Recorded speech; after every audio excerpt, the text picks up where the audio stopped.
Hello and welcome to my channel. आप सभी का चैनल पर स्वागत है। क्लास 12th अकाउंटेंसी कोर्स को एंड करने की प्रोसेस में इशू ऑफ डिबेंचर का टॉपिक हमारा चल रहा है। अब इसमें एक टॉपिक आता है कोलैटरल सिक्योरिटी का। तो कोलैटरल सिक्योरिटी की थ्योरी क्या है वो ऑलरेडी वीडियो है मेरी, आप उसको देखकर वहाँ से ये समझ सकते हैं कि कोलैटरल सिक्योरिटी क्यों होती है, क्यों इशू की जाती है। आज हमें इसकी अकाउंटिंग ट्रीटमेंट देखनी है। ये टॉपिक इस साल आने की पूरी संभावना है और 4 मार्क्स का क्वेश्चन इस पर बनता है। अब वो 4 मार्क्स में क्या आ सकता है वो हम इस वीडियो के थ्रू जानेंगे। बहुत ही सिंपल टॉपिक है और अगर आपने कुछ भी नहीं कर रखा है इस टॉपिक में तो भी आप इसको बहुत इजीली कर सकते हैं। तो हर लेवल के स्टूडेंट के लिए बहुत इजी टॉपिक होगा, क्योंकि ये आपको 2 फॉर्मेट बनाने होंगे। एक बैलेंस शीट होती है और ये बैलेंस शीट का सिर्फ एक्सट्रैक्ट है।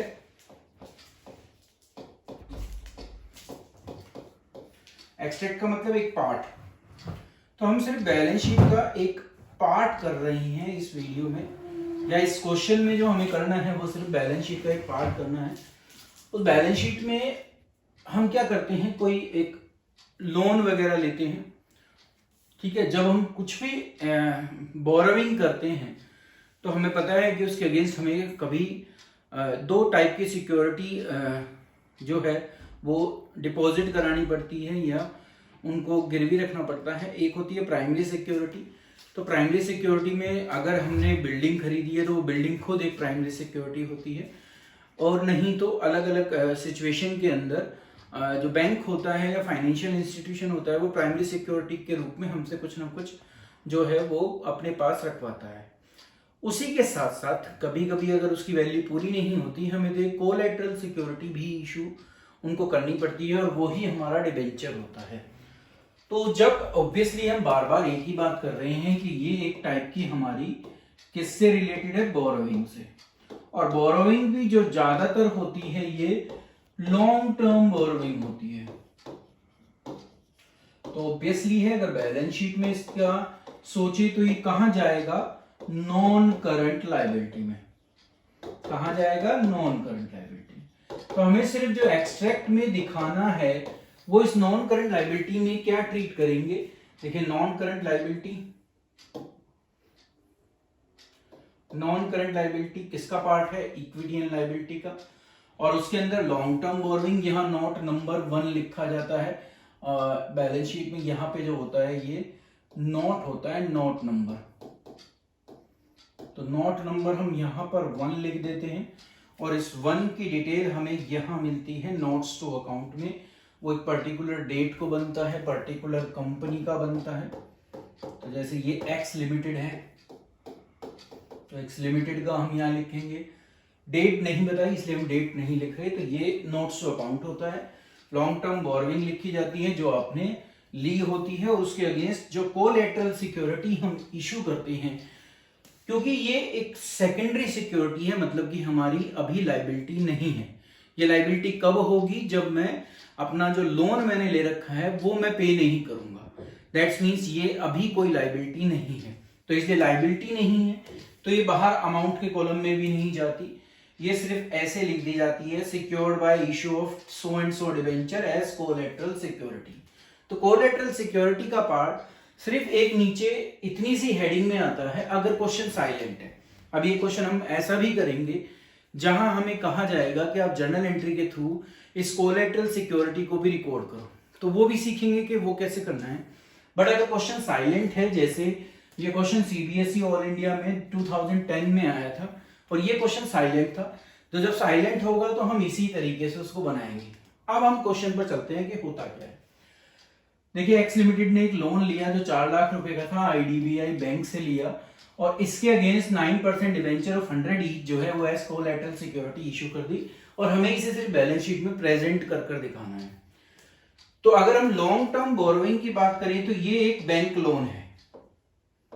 क्या है, एक बैंक लोन जो हमने कहां से लिया है, आईडीबीआई से, और जिसका अमाउंट कितना है, 4 लाख। तो ये मेरी एक नॉन लायबिलिटी है क्योंकि इतना मैं अमाउंट लोन ले चुका हूं।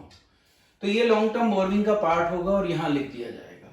ऑब्वियसली है, फिर इस लॉन्ग टर्म बोरोइंग में यहां भी कितना आएगा, ये ही 4 लाख आएगा। जो हमने 9%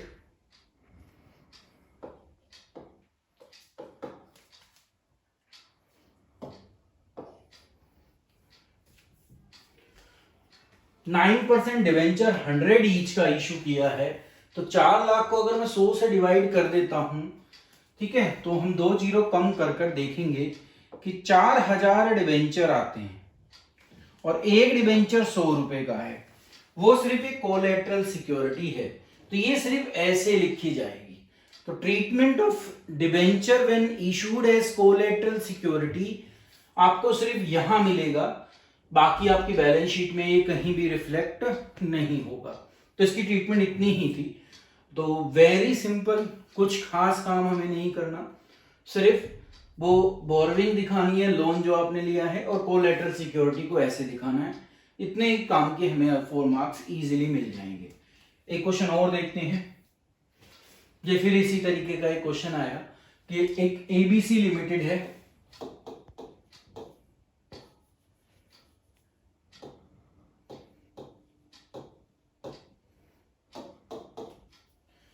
तो एबीसी लिमिटेड हम दोनों जगह लिख देंगे। उसने 6000 डिवेंचर, तो ये हमें पता चल गया कि जो कोलेटरल सिक्योरिटी वाले डिवेंचर हैं वो 6000 है, ऑफ 100 ईच है, एट पार है, रिडीमेबल 7 साल बाद है, बट ये मुझे लगता है अलग है, तो इसलिए इसको यहां से अभी हटाना पड़ेगा। पहले क्वेश्चन पढ़ लेते हैं, फिर करेंगे यहाँ पर पूरा। 6000 तो 15% डिवेंचर इशू करे जो रिडीमेबल है 7 साल बाद, तो ये एक मेरी लॉन्ग टर्म बोरोइंग ही है, क्योंकि ये मैंने इशू कर दिए हैं और ये कोई कोलेटरल सिक्योरिटी के रूप में नहीं हुआ। तो इस क्वेश्चन में अलग क्या था, वो अलग यही था कि आप यहां पर जब ये लॉन्ग टर्म बोरोइंग लिखेंगे तो यहां इसमें लिखेंगे 6000 15% debenture at the rate of 100 each, ये आपने इशू किए हैं और ये एज कोलेटरल सिक्योरिटी नहीं है, तो इसको यहां दिखाना पड़ेगा। तो ये क्वेश्चन ऐसा था जिसमें आपने एक बैंक लोन भी लिया है बैंक ऑफ बड़ौदा से, तो एक तो ये बैंक लोन आपको दिखाना है। 2 तरीके की लॉन्ग टर्म बोरोइंग है। इस बैंक लोन का अमाउंट 4 लाख है और यहां 6000 को अगर 100 से गुना करा जाए तो ये 6 लाख रुपीस के जो हैं आपने डिवेंचर इशू किए हैं, साथ ही साथ आपने बैंक लोन लिया है। और जब ये बैंक लोन लिया तो इसकी जगह 4500 10% डिवेंचर 100 रुपए का जो है वो कोलेटरल सिक्योरिटी के रूप में इशू किया है। तो बैंक लोन को कवर देने के लिए आपने फिर कोलेटरल सिक्योरिटी में दोबारा डिवेंचर इशू किए। तो ये नॉर्मल डिवेंचर थे आपके, इसलिए दिखाई जाएंगे। बैंक लोन आप ले चुके हो, लायबिलिटी है, वो भी दिखाई जाएगी। बट जो 4500 10% डिवेंचर 100 रुपए का जो है वो सिर्फ एक कोलेटरल सिक्योरिटी है, इसलिए वो बाहर रिफ्लेक्ट नहीं होगी। बाहर का जो टोटल है वो 10 लाख आएगा और फिर आप नोट नंबर 1 यहां डालकर 10 लाख रुपए यहां अंदर बैलेंस शीट में non current equity and liability, उसके अंदर हेडिंग नॉन करंट लायबिलिटी, सब हेडिंग लॉन्ग टर्म बोरोइंग, उसमें वो 10 लाख रुपए दिखा देंगे, नोट नंबर 1 लिख देंगे, नोट नंबर 1 यहां पहुंच जाएगा। तो ये एक और क्वेश्चन था, बट यहां डिवेंचर नॉर्मली भी इशूड थे और साथ ही साथ कोलेटरल सिक्योरिटी के रूप में भी थे। अब वो दूसरा तरीका आता है, ये एक तरीका है जो बड़ा सिंपल है, जब क्वेश्चन कुछ नहीं कहे तो आपको इस तरीके से दिखाना है। अब एक क्वेश्चन आता है, अगर क्वेश्चन ही मेंशन कर दे, जैसे इस क्वेश्चन में मेंशन कर दिया, कहां किया वो मैं आपको बता देता हूं। देखिए पहले क्वेश्चन पूरा पढ़ते हैं, फिर करेंगे, जिससे हर चीज क्लियर हो जाए कि क्या करना है। अमे लिमिटेड है, उसने 80,000 डिवेंचर जो 8% इंटरेस्ट के हैं, 10 रुपए का एक है, पार पर इशू है, 5 साल बाद रिडीम होने हैं, इशू कर दिए। तो ये एक नॉर्मल हमारा बोरोइंग थी पब्लिक से। कंपनी ने इसी के साथ साथ शॉर्ट टर्म लोन को रेज करने के लिए 2 लाख रुपए का आईसीआई बैंक से भी लोन लिया है। तो ये वो बैंक लोन हो गया, ये भी मैंने लिया है, दोनों चीजें मैंने ली हैं एक तरीके से। और इसके अगेंस्ट आपने कोलेटरल सिक्योरिटी इशू की है 25,000 रुपए की, 25,000 डिबेंचर, 10% उसका इंटरेस्ट रेट है अगर हम ये लोन नहीं पे करेंगे तो, वो इशू किए हैं। और एक जो डिबेंचर है वो 10 रुपीज ईच का है। तो यहां तक तो अभी तक पिछले वाला क्वेश्चन था, कुछ अलग नहीं था, पर यहां उन्होंने कहा कि how will be the debenture shown in the balance sheet of the company assuming that the company has pass journal entry for issue of debenture as collateral security. तो यहां बोल दिया कि ये जो डिबेंचर इशू कर रहे हो आप, इसके लिए भी आपको जर्नल एंट्री पास करनी है। तो फिर इस केस में क्या अलग होगा समझते हैं। पहले वो वाले जो डिबेंचर इशू किए हैं पहले उनको ले लेते हैं, ये वाले। तो जब कंपनी इसको इशू करेगी तो कंपनी के पास पैसा आएगा, कंपनी बैंक अकाउंट को डेबिट करेगी और 8% डिबेंचर एप्लीकेशन अकाउंट डेबिट कर तो क्रेडिट कर देगी। ये कौन से डिबेंचर हैं? जो आपने नॉर्मली इशू किए हैं, ये वाले 80,000 डिबेंचर हैं, एक डिबेंचर 10 रुपए का है, तो आपका 8 लाख रुपीस बनता है। फिर क्योंकि ये इशू कर चुके हो, अलॉट कर चुके हो, तो आप इनको कहां ट्रांसफर कर दोगे? डिबेंचर अकाउंट में। तो डिबेंचर एप्लीकेशन अकाउंट में क्लोज कर दूंगा यहां से खोलकर, और कहां पहुंचा दूंगा इसको? डिबेंचर अकाउंट में। तो ये तो नॉर्मल डिबेंचर इशू हो गए जैसे हम पीछे कर रहे थे।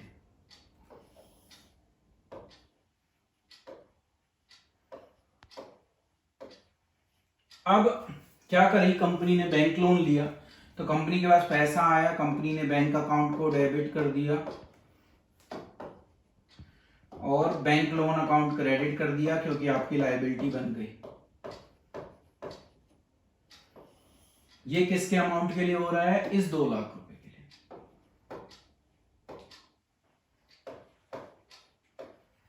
यहां तक तो सही है, तो नॉर्मली काम हुआ है।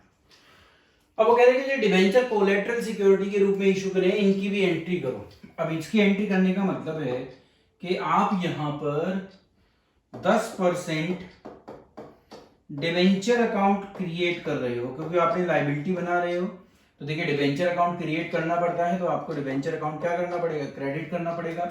25,000 डिबेंचर हैं, एक डिबेंचर 10 रुपए का है, तो आपने 2.5 लाख रुपए के डिबेंचर इशू किए हैं, ठीक है। अब डेबिट क्या करूं? पैसा तो आया नहीं क्योंकि लायबिलिटी ही है।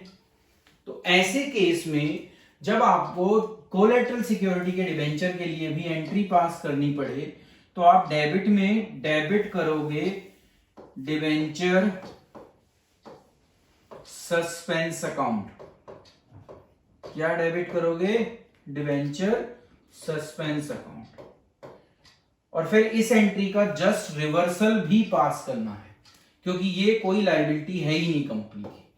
तो जब कंपनी की लायबिलिटी नहीं है तो कंपनी को ये अकाउंट क्लोज भी करना पड़ेगा। तो आप क्या करोगे? इसी एंट्री को जस्ट रिवर्स कर दोगे, मतलब कि 10% डिबेंचर अकाउंट को डेबिट करोगे और डिबेंचर सस्पेंस अकाउंट को क्रेडिट कर दोगे।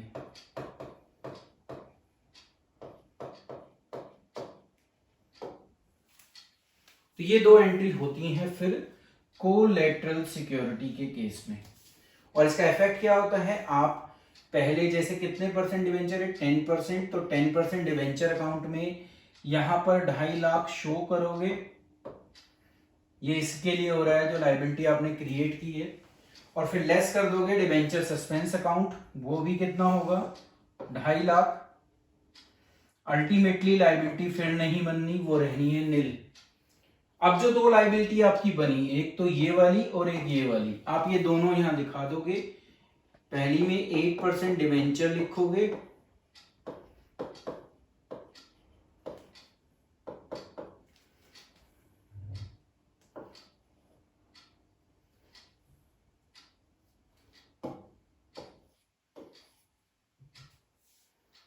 8% डिवेंचर, कितने डिवेंचर हैं हमारे 80,000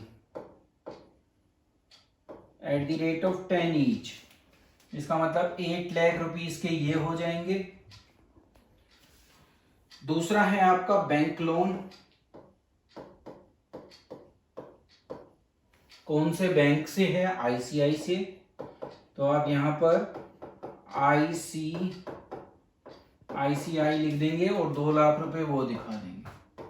ये दोनों आपकी लायबिलिटी है, ये दोनों आपको दिखानी पड़ेगी।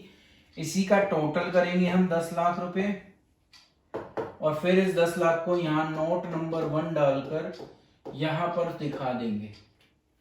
तो ये थी ट्रीटमेंट जब क्या कहा जाए हमें कि आपको कोलैटरल सिक्योरिटी की भी एंट्री पास करनी है। अब ये क्वेश्चन 6 मार्क्स का बन जाता है, तो ये बात हमें याद रखनी है। अगर इतनी जर्नल एंट्री और इतना बैलेंस शीट का रिफ्लेक्शन दिखाना पड़ेगा तो क्वेश्चन के मार्क्स बढ़ जाएंगे।